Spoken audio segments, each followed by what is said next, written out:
आप देख रहे हैं हरियाणा सुपरफास्ट। मैं हूं आपके साथ नीलम। शुरुआत करेंगे सुपरफास्ट खबरों से। चंडीगढ़ में मनोहर कैबिनेट की आज एक अहम बैठक हुई। आपको बता दें, इस बैठक में जीएसटी पर विधानसभा का विशेष सत्र बुलाने का फैसला किया गया। 4 मई से ये सत्र बुलाया जाएगा। इसके साथ ही कैबिनेट ने पंजाब पुलिस अधिनियम 1934 में संशोधन को मंजूरी दी। साथ ही मोटर व्हीकल एक्ट 1988 में संशोधन की भी कैबिनेट में मंजूरी दी गई। सीएम विंडो पर शिकायतों के निपटारे में लापरवाही के लिए 7 अधिकारियों और कर्मचारियों को निलंबित कर दिया गया है। अतिरिक्त प्रधान सचिव डॉक्टर राकेश गुप्ता ने बताया कि इस मामले में 8 अधिकारियों और कर्मचारियों को चार्जशीट करने, 2 अधिकारियों से स्पष्टीकरण मांगने और 3 कर्मचारियों के खिलाफ अनुशासनात्मक कार्रवाई के आदेश दिए गए हैं। हरियाणा विधानसभा के स्पीकर कंवरपाल गुर्जर पर लगे आरोपों के मामले में नया मोड़ आ गया है।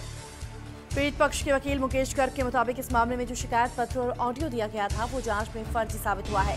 मुकेश गर्ग ने कहा कि स्पीकर को फंसाया जा रहा है। स्पीकर गुर्जर पर अपने भाई के जरिए नौकरी के बदले पैसे लेने के आरोप थे। रोडवेज कर्मचारियों में सरकार से मांगे मनवाने के बाद क्रेडिट लेने की होड़ शुरू हो गई है।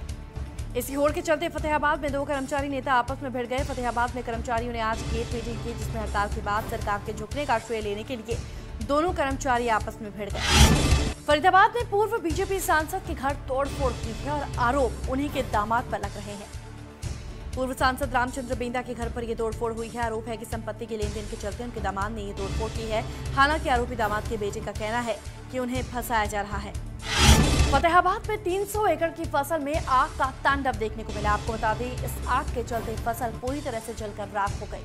बताया जा रहा है कि आग शॉर्ट सर्किट के चलते लगी, जिसमें किसान की पूरी फसल जलकर तबाह हो गई। सिरसा से आग शुरू हुई और फतेहाबाद तक पहुंच गई। घटना के बाद फायर ब्रिगेड को बुलाया गया, लेकिन तब तक फसल पूरी तरह जलकर राख हो गई थी। नूह में ससुर से पैसों के लेन देन को चलते पत्नी को फोन पर 3 तलाक देने का मामला सामने आया है।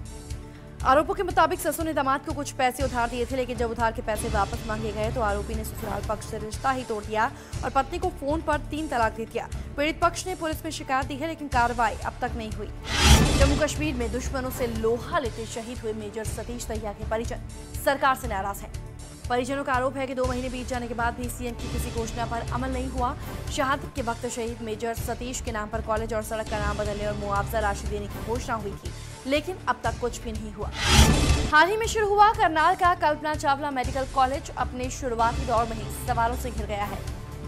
अस्पताल में लापरवाही का एक मामला सामने आया है, जिसमें डॉक्टर्स ने अबॉर्शन के दौरान महिला की नाड़ी ही काटी। हालांकि बाद में बड़ा ऑपरेशन कर महिला को बचा लिया गया। गंदगी से बदहाल फरीदाबाद के अच्छे दिन अब जल्द ही आने वाले हैं, क्योंकि यहां पर कूड़ा उठाने के लिए चीन से कंपनी पहुंचने वाली है। नगर निगम मेयर सरोज बाला के मुताबिक चीन की इको कंपनी को फरीदाबाद में साफ सफाई का जिम्मा सौंपा गया है, जो कूड़ों से यहां बिजली और खाद बनाएगी। फरीदाबाद शहर से हर रोज 600 टन कूड़ा निकलता है और चीन की कंपनी से करार के बाद सफाई व्यवस्था सुधरने की उम्मीद है। सुपरफास्ट खबरों का सिलसिला फिलहाल यहीं तक, लेकिन अपडेट्स के लिए लगातार आप देखते रहिए पंजाब केसरी टीवी और फेसबुक पर लाइक कीजिए हमारा पेज पंजाब केसरी हरियाणा।